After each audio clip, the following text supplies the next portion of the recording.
the insane water park that killed 6 people. Don't know where it's located. Don't know any other information other than the fact that it's an insane water park that's got 6 people killed. Welcome to 1978. Action Park, the world's wildest amusement park. And probably the deadliest. Our animations are made by humans. Good to know with AI coming along. They dislocate their shoulders and lose their teeth, or even their fingers. They break their noses, get electrocuted, and wade in snake-infested waters. There's more beer for sale than there is ice cream. Guests regularly dare each other to attempt things they probably wouldn't while sober. Often, they come close to drowning. On a normal day, the pool's lifeguards have to rescue up to 30 people. Every year, hundreds or more are seriously injured. Emergency services see up to 10 park-related incidents per day. The nearby hospital gets so overwhelmed that the park has to buy them extra ambulances. The park's unwritten motto?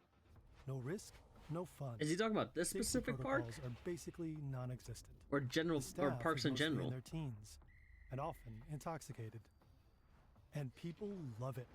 The park has over 10,000 visitors per day, around 1 million annually. Over the park's 18-year run, 6 people never made it home alive. Action Park also sported some of the wildest, most poorly designed amusement park rides the world has ever seen. Behind it all was a ruthless park owner who would stop at nothing. A con artist who flouted rules, laws, and the most basic safety measures. So what were the park's most dangerous attractions? I mean, how did so many visitors end up injured or dead? And would he be considered a con artist? How did the park keep running for nearly 2 decades?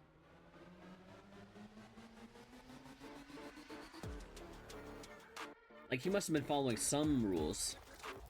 If the park stayed alive for that long, right? There's no way. Otherwise, they would have shut him down sooner.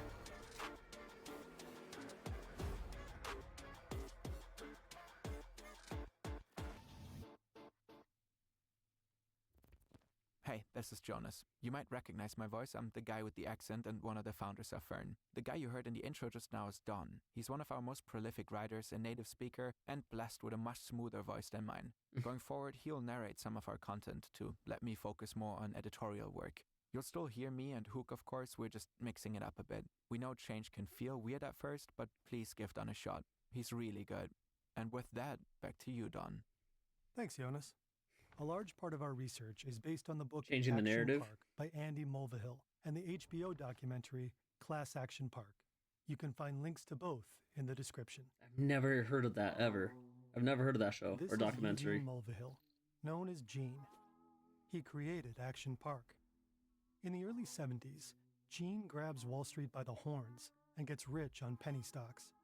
He knows everyone on the stock exchange and is acquainted with the likes of Donald Trump. Rumor has it he knows people in the mob, too. On Wall Street, Gene starts a securities company and hires his old friend, the financier Robert Brennan. In 1973, the Securities and Exchange Commission shuts down their company for stock manipulation and securities fraud. Their reputation is ruined, and they need a new venture. Already off to a bad start for this guy. A struggling ski resort in Vernon Valley, New Jersey, a prime location less than 60 miles from New York City. He sees its potential to grow into a tourist hotspot, resorts, clubs, casinos, and malls, the Las Vegas of the East Coast. At the heart of it all, an amusement park unlike anything the world has ever seen. Gene begins transforming the ski resort. Never mind his lack of experience in running or designing theme parks, he makes up for it in audacity and vision. And his buddy and former business partner, Rob, keeps the cash flowing. Soon, Action Park is ready to launch. Here's an overview of Action Park in its heyday. It has 3 main parts: Alpine Land, Waterpark, and Motor World. For teens in So it's like a smaller version of Disneyland? riding the rides is a rite of passage. That includes the park's most notorious ones. And according to former employees interviewed in the documentary Class Action Park, many of these rides weren't even designed by actual engineers. Some were designed by Gene himself. Oh my god. Others by unqualified amateurs. But that doesn't worry guests like 15-year-old Derek here. We'll follow him as he takes on some of Action Park's key attractions. in order of escalating risk.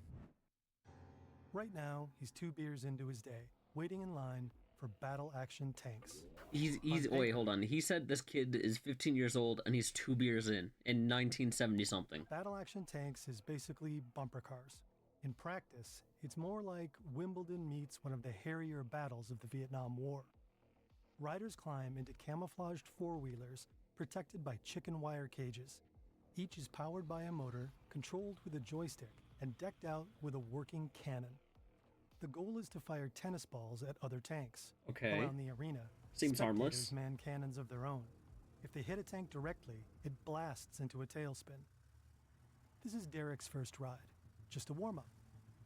The tennis balls are fired at an insanely fast 160 kilometers per hour. Jesus and employees Christ. have to run onto the battlefield to collect stray balls. Why? Many riders love taking this opportunity to target them.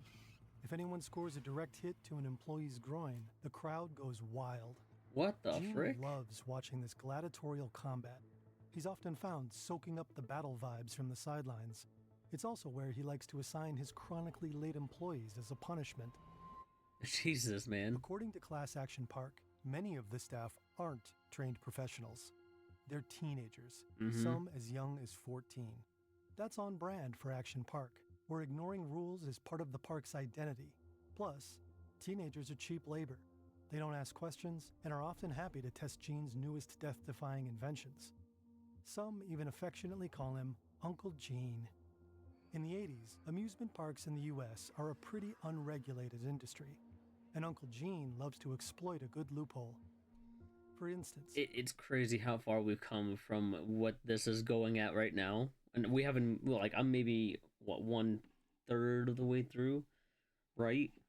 Like, how far we've come from this to where it is now. he claims he isn't People are running questioning amusement park everything. rides, but sporting attractions, so he doesn't need official permits.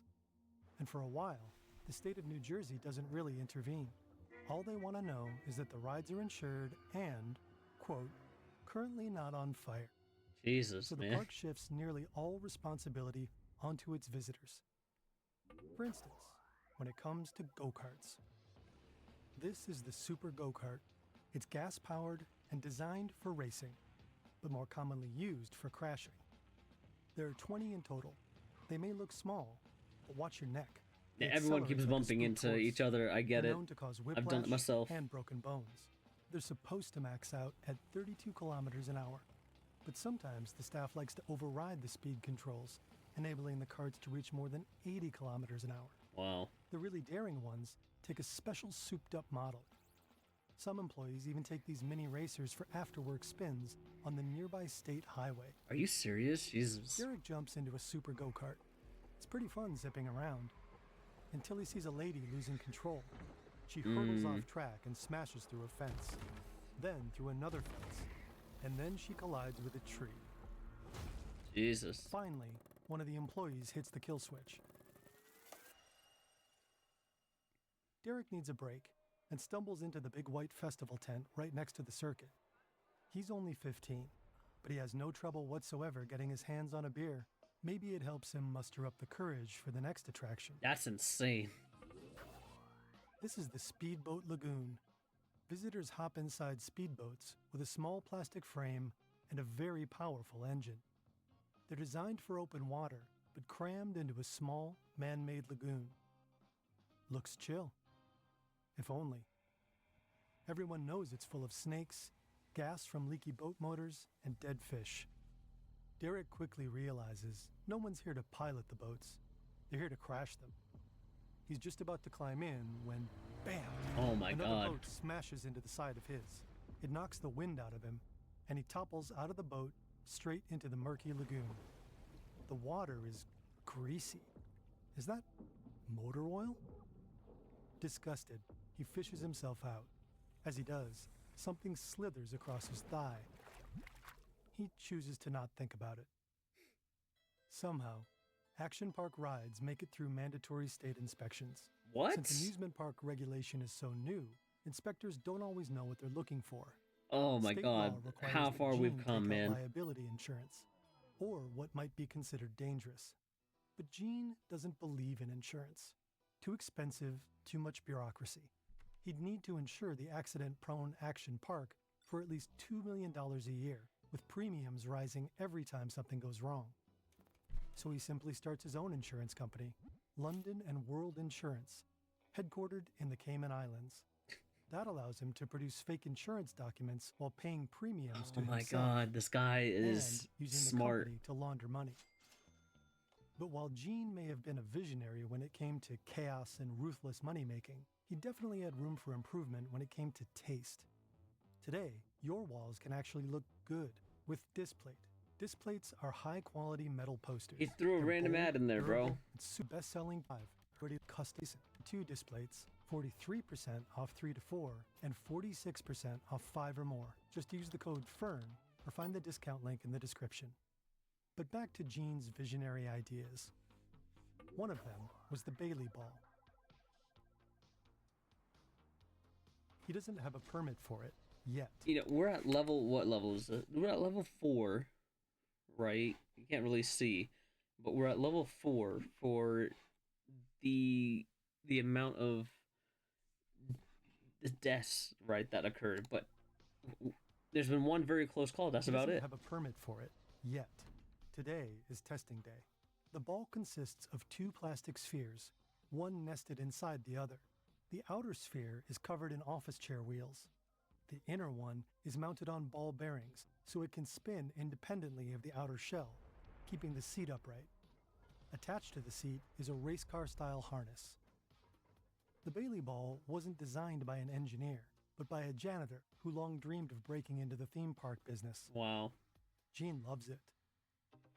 The Bailey ball is supposed to roll down a homemade, zigzagging track.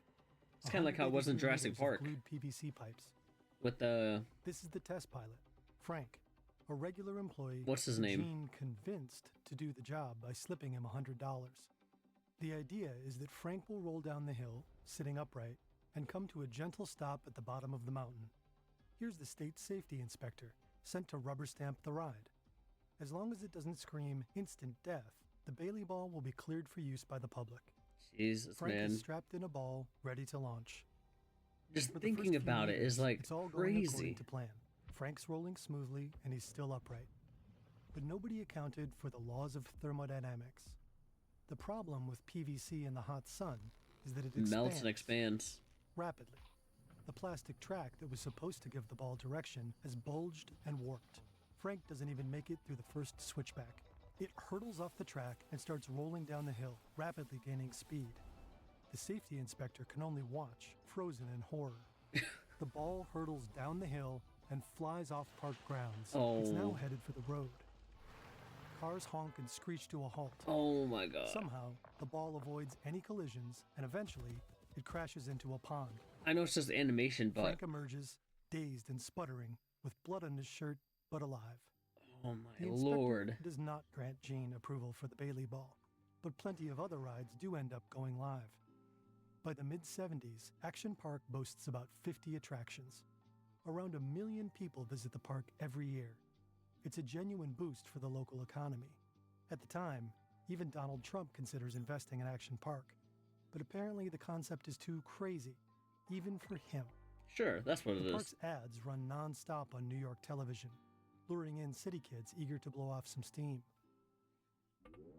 Some do it by flying through the air on a Tarzan swing. Imagine you're holding 6 meters of rope. The pool beneath you is 4.5 meters deep. The Tarzan swing may look like a simple rope swing, but later on, it'll be one of the first rides the state shuts down for good. Braving this swing is a rite of passage. Well, that Mess this up with a belly flop, and you'll never live it down. water has to be Derek pretty isn't deep worried. too. He's a great swimmer. He grabs the rope, swings far out over the pool, and lets go. The second he hits the pool, everything shuts down. He's just plunged from 35 degrees Celsius air into bone-chilling 10 degrees Celsius water.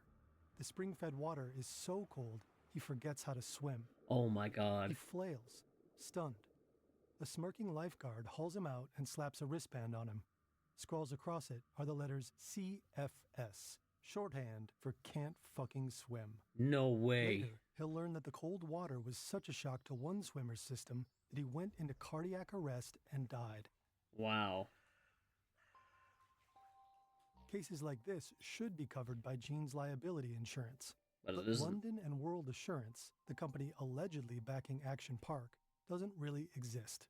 In 1984, the authorities catch on to his scheme. He pleads guilty to fraud and is slapped with $300,000 in fines and 3 years probation. He's also ordered to sell the park. But According to Class Action Park, Gene doesn't have the slightest intention of doing that. So far, he's been renting part of the property from the state of New Jersey. To provoke officials, he reportedly stops paying his bills and ignores their letters.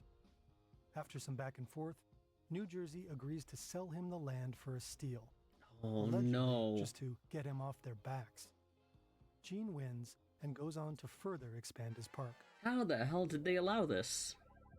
This might be the single most ludicrous ride in Action Park. Gene himself designed it, on a cocktail napkin. It's a ride to be endured, not enjoyed. It's called the Cannonball Loop. The idea is simple. A water slide about 5 stories tall with a 360-degree loop at the end. But the park keeps having to tweak the design, since the crash test dummies it uses for testing tend to emerge headless. Yeah, Derek watches because you're the guy going in the front of loop. him enter first. A few seconds later, he's spit out into the pool. Head first, but alive. That's good enough for Derek. The lifeguards hose him down. Friction is the enemy here. Wait, how did he get what? How does he?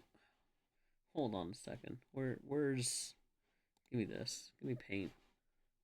If he is getting, if it goes like this, and it does this, that's a really good drawing, by the way. He goes feet first, feet. How does he come out? Because this is feet still. Well, I guess because you lose your momentum, you would have to like basically fall, and then you would go head first. But you should be able to use feet first. What the heck? I'm confused. Momentum is everything. This isn't just about fun. He can't afford to lose any speed, or he might not make it through the loop. Derek's heard the horror stories. Guests who dropped straight down inside the slide and slammed face first into the fiberglass. Derek's looking a little finally scary emerging now. into the landing area bloodied and toothless. And the guests who followed them, who emerged covered in cuts and bruises caused by other people's teeth still embedded in the slide. Oh my god, that's nasty. Derek's getting cold feet, Gross. but he can't back down now. Not after the Tarzan swing incident. He shoots into darkness.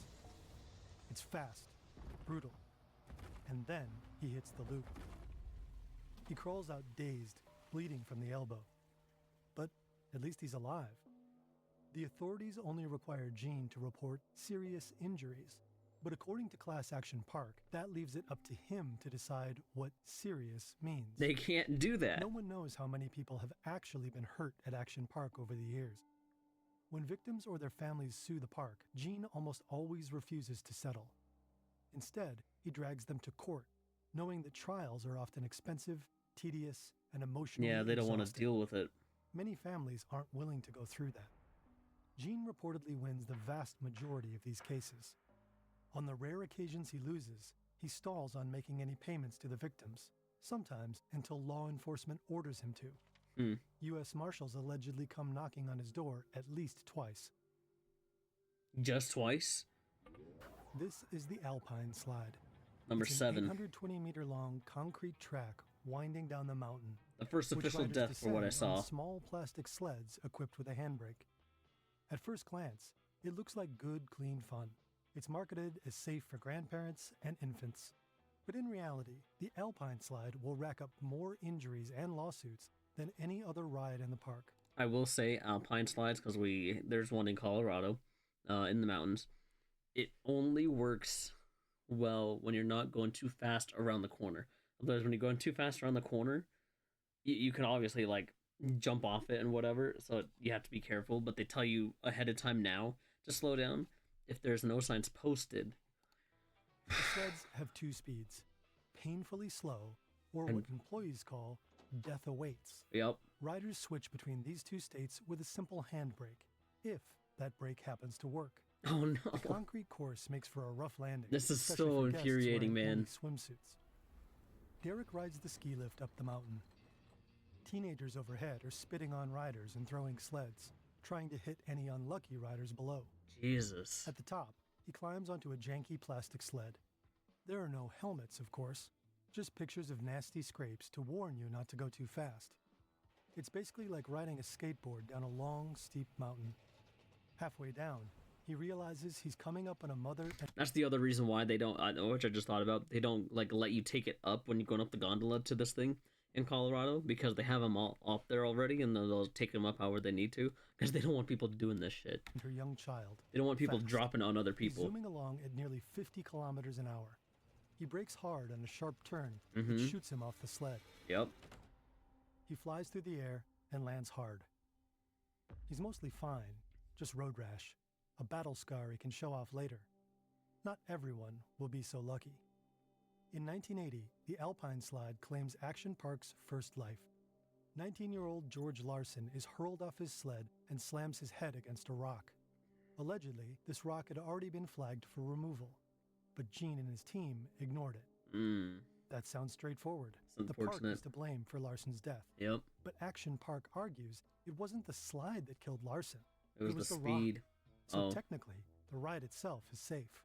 According to Wow. Larson's family, the press has fed a version claiming George rode the slide at night in the rain. But the accident actually happened during normal operating hours and in good weather. The case never goes to court. Oh my. Action Park quietly settles with the family for $100,000. The Alpine slide stays open. Jeez, man. He knew the ins deadliest and ride in the outs. park might not be what you'd expect, and that might have been what made it so dangerous.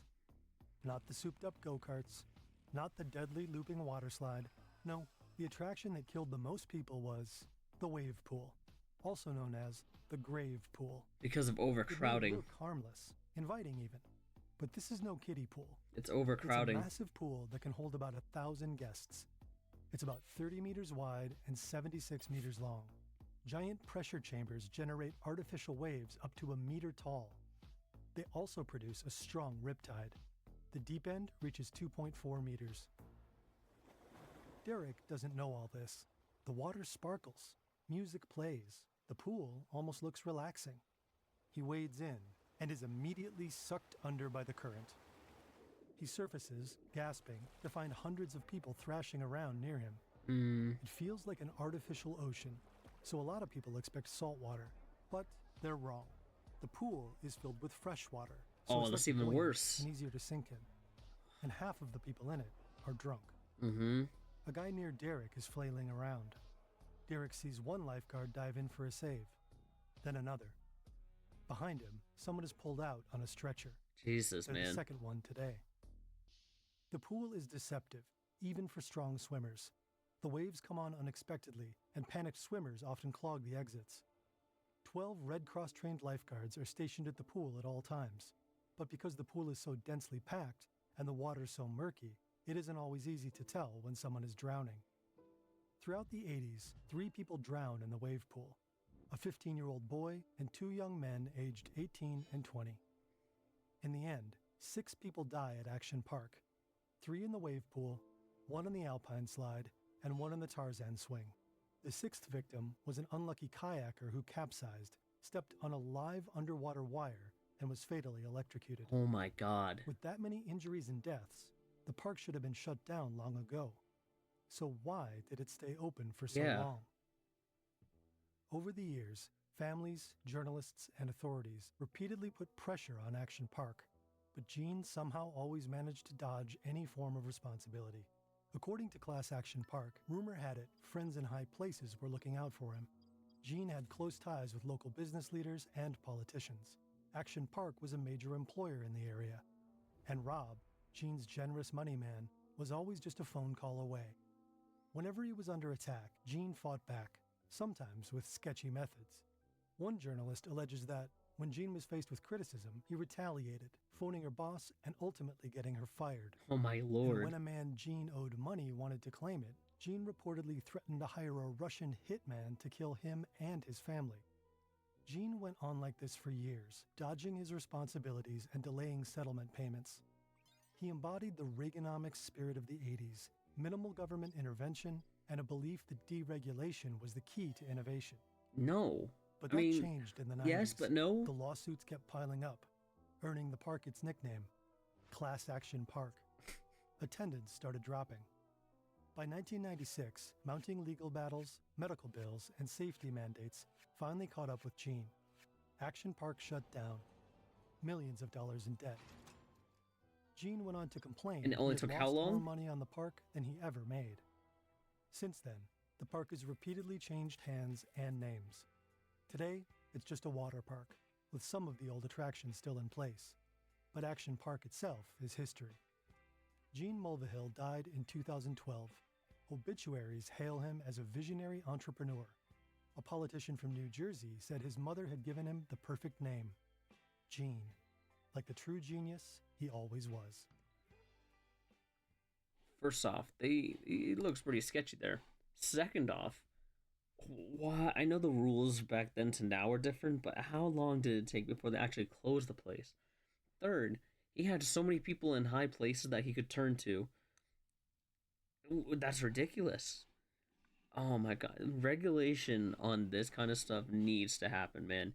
That's crazy. 6 deaths and you don't do anything about it is very, very crazy. Oh my god.